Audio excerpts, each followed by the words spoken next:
আমরা যখন খাবার খাই ছোটবেলায় মা বলো না যে মোবাইল দেখিস না, কার্টুন দেখিস না, বলো না? বা আমরা আমাদের বাচ্চাদেরকে বলি মোবাইল দেখো না, কেন বলো না?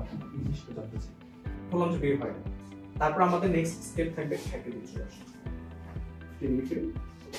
কারো যদি দেখতে প্রবলেম হয় আপনারা মুভ করতে পারেন, ঠিক আছে? ধরেন প্রথমে হচ্ছে কাশিতে বললাম তার খাবারটা বের হয় না, তখন হচ্ছে আমরা তার পিঠে 5টা চাপড় দিব। সেটা কিভাবে দিব?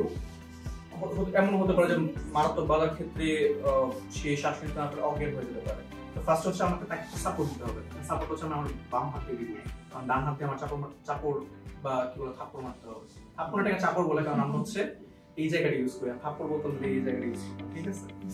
আমরা এইদিকে সাপোর্ট দিলাম, পা দিয়ে একটা সাপোর্ট দিলাম যাতে সে পড়ে না যায় কোনো অবস্থাতেই। যদি এখানে ভাঙে তাহলে হচ্ছে এইদিকে মানে হাঁটুর উপরে আমরা বেঁধে দিব। আর যদি উপরে ভাঙে তাহলে আমরা এই জায়গাটাতে পুরো ব্যান্ডেজ অ্যাপ্লাই করবো না, কারণ অ্যাপ্লাই করে জায়গাটাতে ফাঁকা হয়ে যায়। আর আরেকটা সবচেয়ে বেস্ট যেটা হয়ে আছে, পুরো শক্ত কোনো একটা বাঁশ বা কাঠ, ওটার মধ্যে কোনো একটা কাপড় পেঁচিয়ে মাঝখানে দিয়ে দেন অথবা পাশে দিয়ে দেন, ওটার উপর ব্যান্ডেজ অ্যাপ্লাই করা, এটা আরো অ্যাপ্রোপ্রিয়েট, ঠিক আছে? ঠিক আছে, আইডল মানুষ দিয়ে খালি মাথার সাপোর্টটা নিব। আর বসার ক্ষেত্রে আমি বলি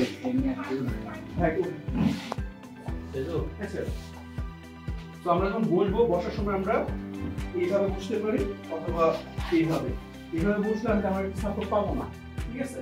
আমি বসবো হচ্ছে এইভাবে, এভাবে বসলাম, এভাবে ধরলাম, আমি এখন তুলবো না, ঠিক আছে? দেখাচ্ছি, ধরলাম, তারপর পেছন থেকে একজনের কমান্ড দিবে, ready to up, yes, 1 2 3 up.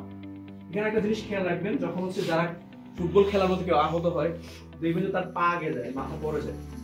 তার কারণ হচ্ছে যখন মানুষ কেউ জীবিত থাকে তার পা হচ্ছে আমরা আগে ট্রান্সফার করি, আর যে কেউ যদি মারা যায় তার মাথা। তো এই যেহেতু